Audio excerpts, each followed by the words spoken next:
Howdy, gang, and welcome once again to the Duct Tape Studios. I'm Jeff McAleer, your host here at the Gaming Gang channel. Thanks for joining me once again. Today, I'll be sharing a BackerKit preview of the Ghost in the Shell tabletop role-playing game, crowdfunding later this month for Mantic Games. This is written by Zak Barouh and Alessio Cavatore, with artwork from the original manga and other pieces by Ghost in the Shell creator Shirow Masamune. And I apologize because I'm sure I've mispronounced at least one of those names. Having said that, let's swing on over to the other camera because I've got a pre-production copy of the Ghost in the Shell tabletop role-playing game. A few things to mention before we get stuck in. First of all, the fine folks over at Mantic Games were kind enough to provide me with this pre-production copy. Neither I nor anyone else affiliated with the Gaming Gang has received any sort of financial compensation for me to share this preview with you. Now, as I say that, I do also want to point out Mantic Games is sending along some rather large starter sets for a couple of their miniatures games for me to review. I don't know if that'd be the case if I weren't sharing this video. I'm very transparent, especially when it comes to these crowdfunding previews. So I just want to let you know that. Also want to let you know that even though this is a preview, this is pretty close to being the finished product. So I'm going to approach this video as a review, but I am not going to provide a final review score because it's not the final product. We're also not going to look at each and every page of the book, but I do want to give you a good feel for what you're going to find inside. Then, of course, there is an introductory adventure, which will wrap up the book. So if you're a player and you're hoping your game master is going to back this, even though I'm going to stay relatively spoiler-free as far as that adventure goes, you may see a couple of things that might ruin some surprises of that adventure. So I'm just letting you know. First thing we're going to do is take a peek at the credits page. Let's give credit where credit is due. As for the Ghost in the Shell tabletop role-playing game, this is based upon the original manga. This is not based on any of the animated films, animated series, none of that. The original manga itself. Now, as far as my bona fides or bona fides, as people like to say, regarding Ghost in the Shell, I saw the original anime when it arrived in the United States, saw that in a theater. I have watched both films multiple times. I've watched both series of Standalone Complex multiple times. I've watched Arise only once, got to be honest, and I have not watched 2045. It is 2045, right? I'm pretty sure. I heard some negative things and I thought, okay, I won't watch it. Funny enough, there's also a new anime which is premiering this month, which is also based on the original manga and features the puppet master in that. So I'm like, that's kind of cool. I'm looking forward to that.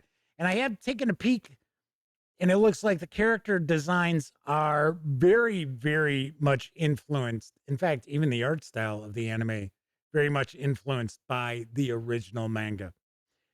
So as far as the game itself, we're going to start off, we're going to get some background information about the setting, Newport City, Section 9, some of the personnel, the major personnel that we see in the manga for Section 9, and then we're going to dive on into the game itself. Honestly, I would have liked to have seen a lot more detail here. Reason why I mention that is it's kind of a given that the GM, at least, is going to be intimately familiar with Ghost in the Shell. that may not necessarily be the case. I mean, I would have liked to have seen, and once again, this is not the finished product, so maybe we could, but I would have liked to have seen at least summaries of each of the volumes, and then maybe a little more detail about the time and place, and at least for the major movers and shakers, no pun intended, of Section 9, maybe a little more bio info. That's just me. But as far as specifics about the setting, kind of light as far as that goes. Do want to point out this is a brand new role playing game system. This is not a derivative of any established role playing game. This is not some 5e source book or 5e compatible source book. This is its own thing. And I got to say, it's quite interesting. Now, does it utilize mechanics that we've seen in other games? Of course. But still, I really appreciate the fact that we've got a brand new game system. And I think it does a really nice job of capturing the essence of Ghost in the Shell. So we've got our character sheets. I'll kind of go into a bit of detail about the gameplay itself in just a few moments. As far as our characters go, we have a dice chain starting from a D4 all the way up to a 20-sided die. 20-sided die, you're probably never going to roll, or maybe a handful of times in all your gameplay of the Ghost in the Shell tabletop role-playing game.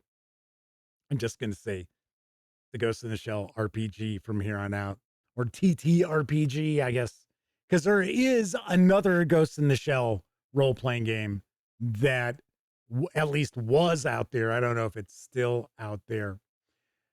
Anyway, we have a dice chain. We have exploding dice, which are going to be a little different than the concept of exploding dice you might be used to. And then we also have this synthesis conflict I will get into in just a bit. So as far as action resolution, we're going to have a difficulty number that needs to be met or exceeded, plain and simple. And for an average difficulty, that difficulty number is going to be a 4. And the reason behind that is because you're not going to be rolling 20-sided dice most of the time. With our traits, we've got Ghost, which is made up of awareness and presence. We have Shell, which is made up of muscle and reflexes. Then we've got our cyber brain, hacking, and our barrier to the cyber brain. So to start off, your character will have D6 in all of these. Now, barrier is just a number. It's not a die because it's actually the difficulty number to hack your cyber brain. But the rest of these are going to have a D6. You'll have an option if you want. You can actually make one a D8, but then you have to drop something down to a D4. And you can also select one cybernetic enhancement. If you want to just be a pure human, well, except for the cyber brain, you certainly can. You are not able to have a fully cybernetic body. So you're not going to start off like the Major or Batu. That's something that maybe way down the line could possibly happen. So what we've got with our system of action resolution, we've got various different difficulty numbers. So as an example, as I mentioned, average difficulty is 4. Something that's very, very difficult is going to be, say, 10, 11, maybe 12. Something that would be maybe have to take an act of God to be successful with might be a 20. Now, if you have D6s across the board for your traits and your skills, I'll get into skills in just a moment, you're going to have a really hard time getting, say, an 8. But we have the exploding die. And the dice explode for any die roll involved in the game. So normally you're going to have something that you're looking to achieve. because you're only going to roll dice when it means that the result is not for certain and it's going to be something that's going to be interesting to the proceedings. So you're going to roll your die for the applicable traits. If you have an applicable skill, that gives you another die that you get to roll. Now you're not combining the totals. You're only going to take one die roll.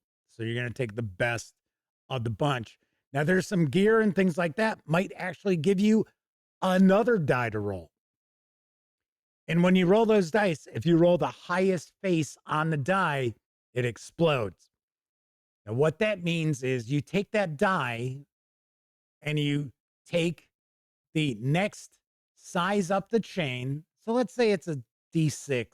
You rolled a 6. Now you get to roll a D8. You rolled a D8 and you get a 3. Well, the better roll out of those is the 6 on the 6-sided die. So you're going to take that 6 as your success number. So as far as the mechanics go, funny enough, this is kind of rules light. It's pretty easy to wrap your head around how the action resolution operates. Combat, pretty much the same thing. We'll get into combat in just a little bit. We also have Ghost Whisper points, which are essentially kind of like fate points, kind of like Benny points. But depending on how many you want to spend, will determine how much change can you make within the story. In fact, if you spend enough Ghost Whisper points on something, you can kind of turn back the clock and change a bad decision. I thought that was really interesting. Of course, it's going to cost you a good number of these Ghost Whisper points, which you will start off with 4 for each of the player characters. So then we also have the synthesis conflict. And if you're familiar with Pendragon from Chaosium Inc., you'll kind of get the idea of this synthesis gauge and this synthesis conflict. So you have 2 opposing tenets. So as an example, like the major has humanity versus technology. And we have a track. So like Tagusa has family and duty. So, well, actually, I want to say it's duty and family, same thing. And it's the balance. And as you do things that play into that particular aspect, you're actually going to mark off boxes on this track. Now, really interesting, because what happens is as you're marking off these boxes, and you'll have temporary and you'll have permanent changes, but you'll get this bonus die that you can use if you bring that aspect into your role playing. So when you're doing something and you're going to use something regarding that aspect, you'll get to roll the bonus die. I think it's pretty wild. Now, of course, if one of your tracks fills up, then you have a crisis. And then, of course, if both fill up at the same time, it's actually, funny enough, it's actually better, because the thing is, what your player character is trying to do is they're trying to keep balanced. So like Tagusa is trying to balance duty and family, that one doesn't outweigh the other. Because if duty ends up outweighing family, then Tagusa's wife and little baby are probably leaving. Whereas if family outweighs, say, the duty portion, his devotion to his family might end up costing Tagusa his job. I love this aspect. Now, I will point out it's probably a little tricky to pull off, especially starting off when you're just learning the game. But I honestly think as long as the game master and the players are all in sync as far as the synthesis conflict, it's a very, very interesting mechanic. So here you can see we've got our tests and our challenges. So the test is our action resolution, talking about our exploding dice, our test difficulty. So once again, average is 4, extreme is 9 or a 10, almost impossible, 11 or 12, and beyond ordinary limits, 13 to 20. Something that's easy would be a 2 or a 3. So that's to kind of give you an idea. So it is conceivable that you could roll a 20 and you start off with a D6. Because if you hit that 6, then you get to roll the 8-sided die. Well, if you get an 8, well, now you get to roll the 12-sided die. If you roll a 12, now you get to roll the 20-sided die. That's how that would happen. That's how the exploding dice operate. Usually with most role-playing games that will use a term exploding dice, you're going to roll your die and then it's going to be like, oh, okay, so I got the highest face. And then you roll another die of that size and you start adding those together. And a lot of times dice just continue to explode, possibly. So you might have this huge number at the end. That's not the case here. It's simply you're getting an opportunity to roll the next higher die in the chain, and then you're still going to take the best roll out of those 2 or 3 or whatever. Also, keeping in mind, there are things that will change the number of dice and the types of dice you could be rolling. So there are situations where you might see a bump in the dice chain. Maybe you see a negative modifier, so the die size goes down. So there are some additional rules as far as that goes. But as I pointed out previously, as far as the dice chain and action resolution, not a problem. We also have challenges. Challenges are going to be opposed rolls. So you're not going to actually have a difficulty number. You're just going to roll your dice, and whoever's got the highest results is the one who succeeds. Now, when we get into combat, combat's resolution is the same thing. In fact, the default target number in combat is a 4. And there aren't a huge number of things which are going to affect that number negatively outside of concealment or maybe the target's moving extremely fast. Because the reality is they're using modern weapons, it's going to be far easier to actually hit somebody. Few things that we've got going on with our combat. We have combat zones. Interestingly enough, we also just took a peek at Warhammer The Old World, and their combat uses kind of the same concept that we've got zones.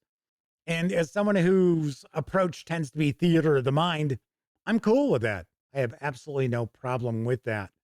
Should mention some of the add-ons, some of the other pledge levels that are going to be available for the Ghost in the Shell tabletop role-playing game is miniatures. And of course, Mantic is best known for miniatures. I have seen some of the prototypes look pretty cool. There are also supposed to be 3 adventures. I don't know if it's going to be an adventure collection. I don't know if they're going to be like stretch goals or anything like that. But there will be additional support because that was something that I had asked my contact over at Mantic Games about.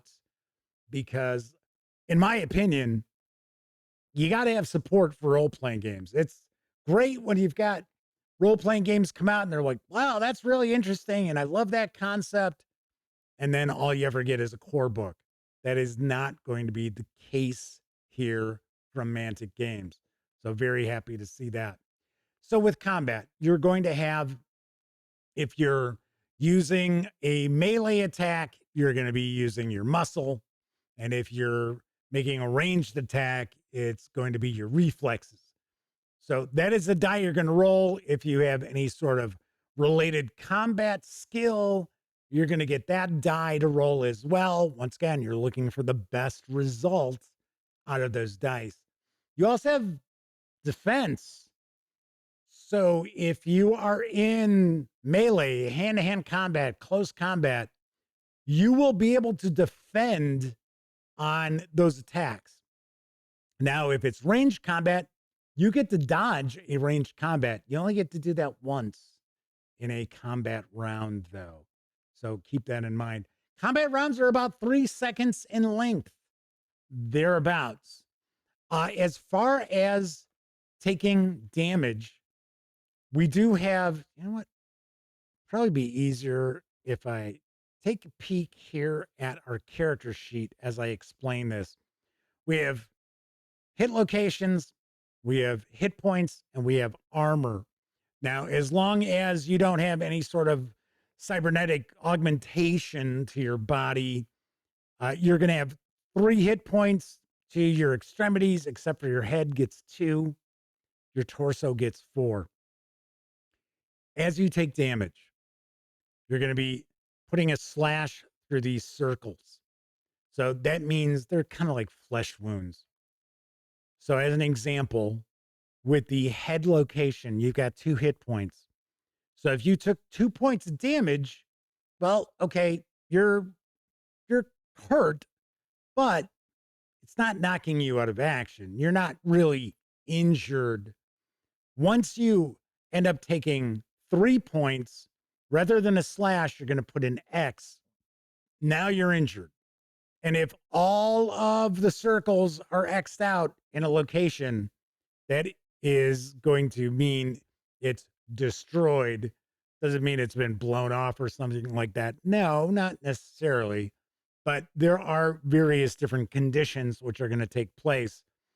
If you take 4 hit points of damage to your head, you're toast. You're out. Now, of course, there's armor, and armor will soak damage as well. So we've got that.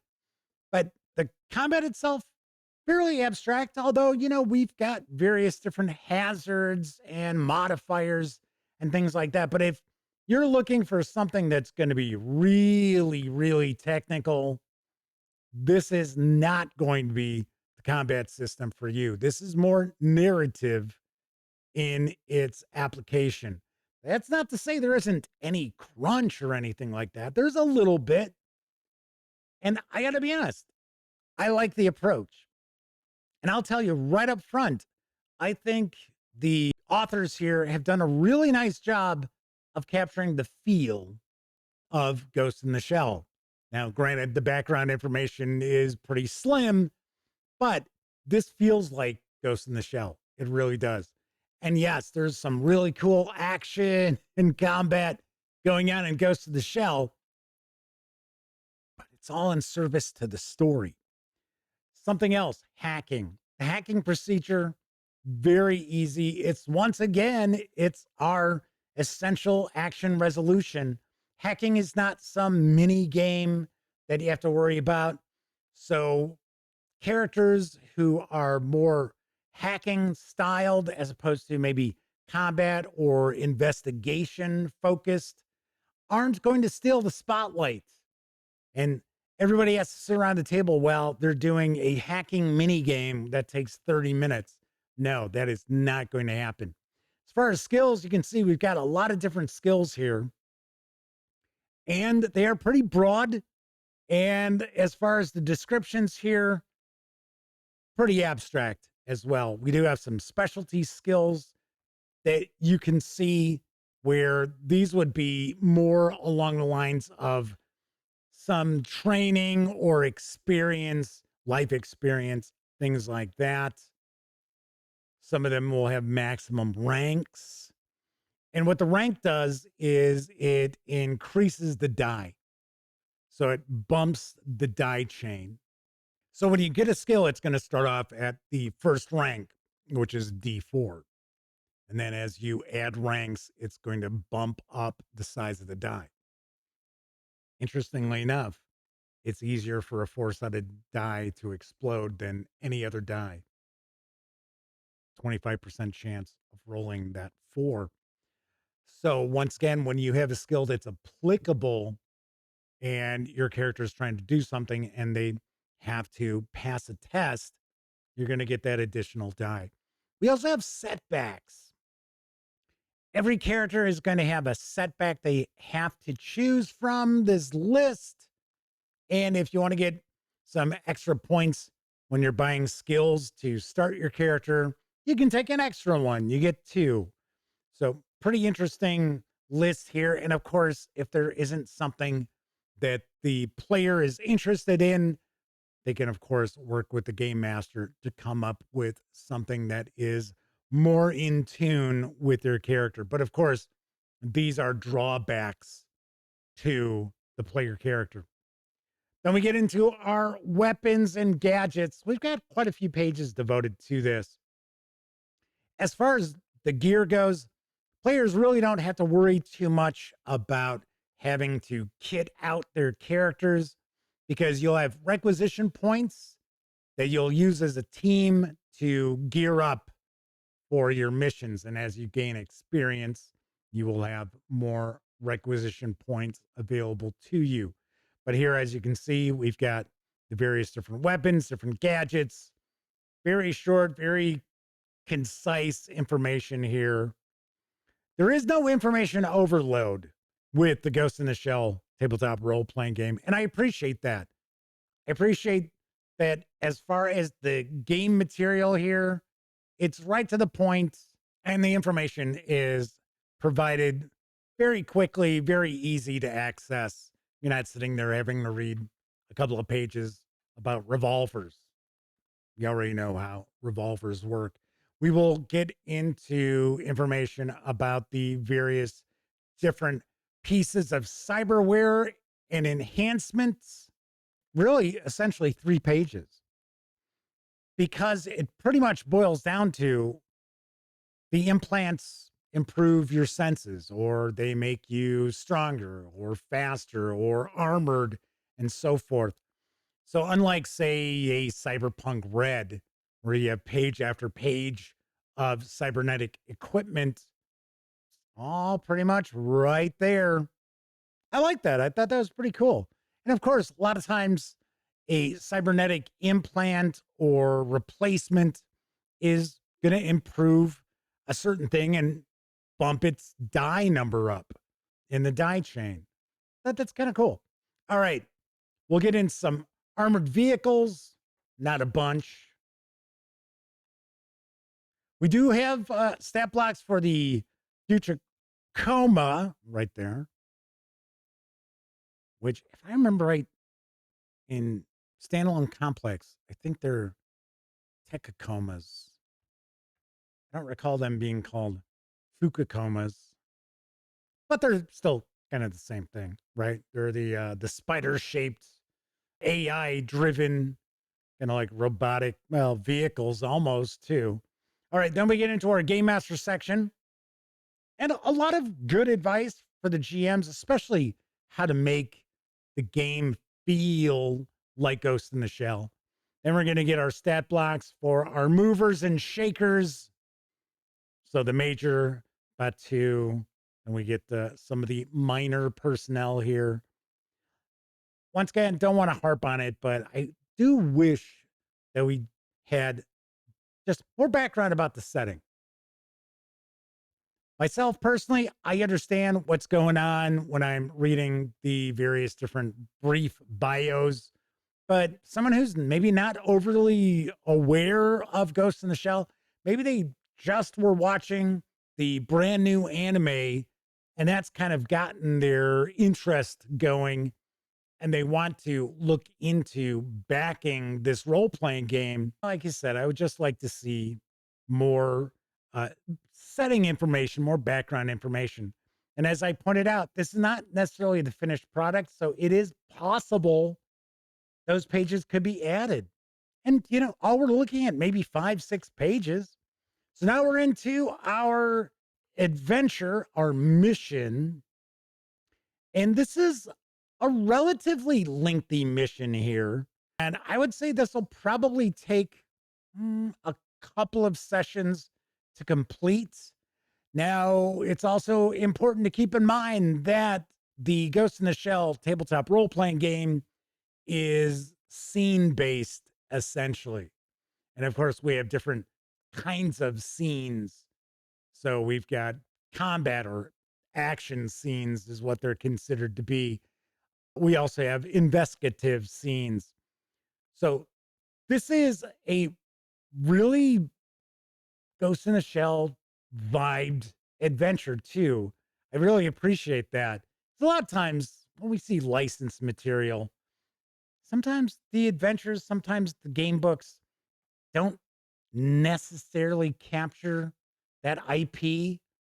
This does a very nice job of that. And this adventure certainly does feel like it could have been an episode out of Standalone Complex. Simple. One of the standalone episodes of Standalone Complex. All right. And then we're going to wrap up. We have got our character sheets with our index. And that is a peek inside the pre-production copy of the Ghost in the Shell tabletop role-playing game, coming to BackerKit later this month for Mantic Games. Let's swing back over to the other camera so I can share some final thoughts and wrap this up. Now, keep in mind, the Ghost in the Shell tabletop role-playing game is a fairly rules-light RPG. If you're looking at this setting and you're hoping for really crunchy tactical combat mechanics, you're not going to find them, which the reality is, I don't mind that. I am completely fine with that because I think the RPG does a really good job of capturing the essence of the Ghost in the Shell manga. I think it does an excellent job of that. Now, I do have quibbles. I am going to mention those right now. And keep in mind, this is not the finished product. So we might luck out. We might see these addressed. And then again, maybe we won't. I do believe that we do need some more background and setting information. It's kind of a given that if you're going to buy this, you're intimately familiar with the Ghost in the Shell, especially the manga. And that may not be the case. Keep in mind, this month we do have the premiere of that new anime, which adapts the manga. So that might bring a lot of eyes onto this BackerKit project. Those people may not be intimately familiar with the Ghost in the Shell. So I would like to see maybe summaries of each volume of the manga. It's by this point in time, don't worry about spoilers. And I would also like to see a lot more information about Newport City. We get all of maybe 3 paragraphs. I would like to see a little more information about the bios for our personnel and our major characters too. Now, as far as the mechanics of the game, I like them. I think they're very nicely done. I really do like that synthesis crisis that could arise, the conflict that goes on. And as long as the game master and the players embrace that, I think that will allow for some really interesting role playing at your game table. And mechanically, it's not really difficult. And it's kind of cool how if you find a way as a player to incorporate that aspect of your personality into gameplay, you'll get a bonus die to roll. So I thought that was kind of cool. And I like how you could have a crisis and you could have things happen which lead you to leave Section 9. I should also mention that the character advancement, which I didn't get into while we were taking a look at the book, I think it's a little too generous because after a mission, you can increase a trait 1 step up on the die chain. You can purchase a couple of skills as another option, or you can increase the rank of a couple of skills. I don't know. Like I said, I think it's a little too generous. I would probably tweak that myself. Maybe have experience points, but not like thousands of experience points. But you complete a mission and you get 3 experience points, and you can spend 6 to increase the trait, what have you, depending on the size of the die, whatever. Like I said, just feels really generous that you're going to see player characters with these pretty large advancements just over the period of a single mission.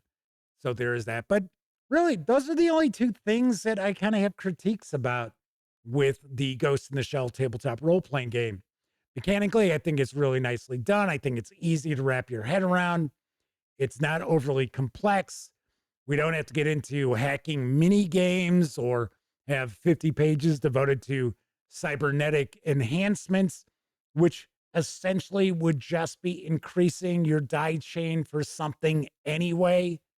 So, all in all, I think mechanically, this is a really cool game. As I pointed out, this is a BackerKit preview, so I am not going to do a review score, but I will say I found this to be really interesting. I would like to play it. I would like to run it. I'm interested to see what kind of support this is going to get going forward.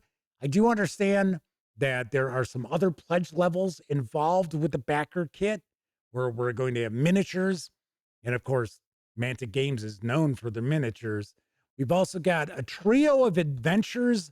I don't know if those are going to be stretch goals or if they're going to be like available as PDFs, or maybe it's a collection of 3 adventures, but it's good to see we're going to have some additional adventures right off the bat. So there you have it. A backer kit preview of the Ghost in the Shell tabletop role-playing game coming to backer kit later this month for Mantic Games.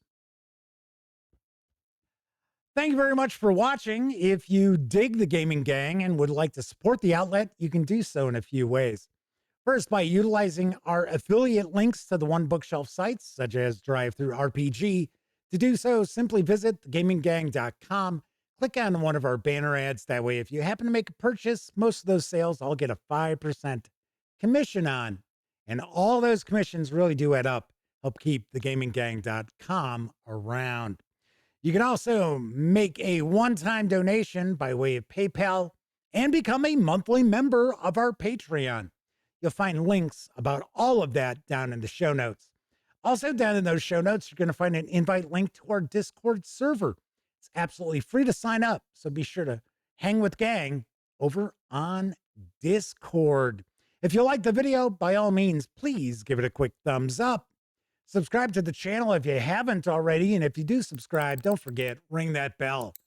And if you ring the bell, be sure to select all notifications, because that way YouTube is supposed to not only let you know when I share videos such as this backer kit preview, it'll also inform you when my live stream, the Gaming Gang Dispatch, airs Tuesday, Wednesday, and Thursday evenings at 7 p.m. Central right here on YouTube, where I bring you the latest in tabletop role-playing game news and more. Of course, when you're not watching videos here on the channel, be sure to visit thegaminggang.com for all latest in tabletop gaming news, reviews, and a whole lot more you are never going to find here on YouTube. You know the drill. Get your geek on at thegaminggang.com. Once again, I'm Jeff McAleer. Thank you very much for watching. And until I see you next time, I certainly hope all of you get to enjoy plenty of great gaming with your gang.